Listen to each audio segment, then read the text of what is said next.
Hey guys, my name is Brady, and today I'm going to be talking to you about research. I know that might sound boring, but please stick around. It would have been boring to me 1 year ago, but I've learned a new tool at college that has helped me out a lot, and I didn't even know how much this tool would help me out. So when you have to do some research for a research paper, or you just want to learn something about something, the best tool to receive the thorough research is a tool called Going Down the Rabbit Hole. So back in high school, pretty much my whole high school career, if I had a paper, like for instance, for example, senior year we had a big paper due at the end of the fall semester. It was over a book where we did research on a certain character, some background information, and wrote about that character. And like I always did, I waited till the last week. Finally, on that last week, would start working. Google the name of the person. Just pretty much do as little as I can to get a good grade. And so this always worked in high school. I would get a low A. I guess I was just good at it. But in college, I got to college and I quickly learned that this was not the case. I got to college. I went to my first day of class for English, and the professor quickly told us the timeline of the class. And she said there were three big papers due, spread out a month apart all semester. And I felt like, okay, cool. I can knock those out and get a good grade in the class. And then she told us the word counts, and the word counts were pretty hefty. They were numbers like 1,500, 1,750, 2,000. These numbers I had never heard of. And I was kind of stressed out, I'm not going to lie. I'd always been a procrastinator, and with word counts, it was always like I would do the bare minimum. If the word count was 800, I was at 805. So I was kind of stressed, but she tried to calm us down and let us know we'd be okay. And so, actually, the next class, that Thursday, we read an article called Going Down the Rabbit Hole. And it was this article that told us an example for researching over just a Disney movie, Alice in Wonderland. And the scene where Alice is going down the hallways, trying to make her way. She'll walk down a hallway, find a door, go through that door, there will be another hallway. At the end of that hallway is a small door she can't fit through, so she finds this food. I think it was a cake. She'd eat the cake, she'd shrink, get through the door. You get what I'm going with this. Kept going down the hallways. She finally made her way to the garden, right?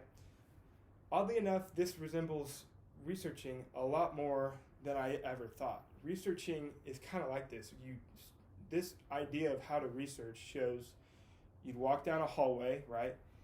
You start on Google, you find an article. That article may be about something that you need to know.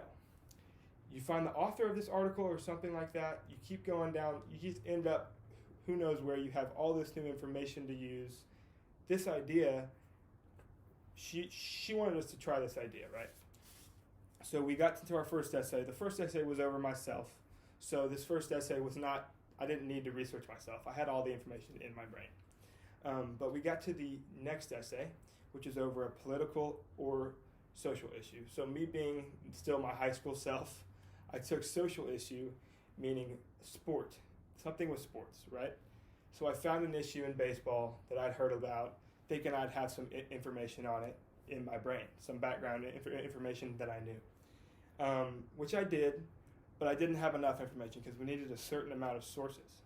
So I had to do research, so I figured I'd try this out. I started researching, and I found out that I didn't know that much about this subject. Like, this subject had so much more to it, and the paper and the word count came easily. So this new tool I've learned has already helped me out on one paper. The next essay came around. It was over a social group, or any kind of group at OU. So I wrote it over student mobilization. Student mobilization I had heard about through a guy I'd met through my fraternity. So I thought I could conduct an interview with him. I did. Small interview, not a lot of information on it. But however, I found I still didn't have enough information or enough sources. So I had to do research again. I did research on student mobilization, and I started going down this rabbit hole again, and I ended up at student mobilization at Indiana. This essay was supposed to be only over Oklahoma, and I ended up in Indiana, right? But I learned so much about it that I wanted to learn more, and Indiana apparently is the top college for this group. This is just an example of how deep down this rabbit hole you can go. And on this essay, I ended up having plenty of information, wrote a good essay, and scored a good grade. Thank you for that. So this tool, right, it's not only for English. I've learned that this tool can be used in a lot more classes. I've used it on things like a short story in Gateway, or even a final in business ethics, right? This is just like one of the ways that I've grown up in college. Like I said, a year ago today, research would not be something I would be giving a speech on.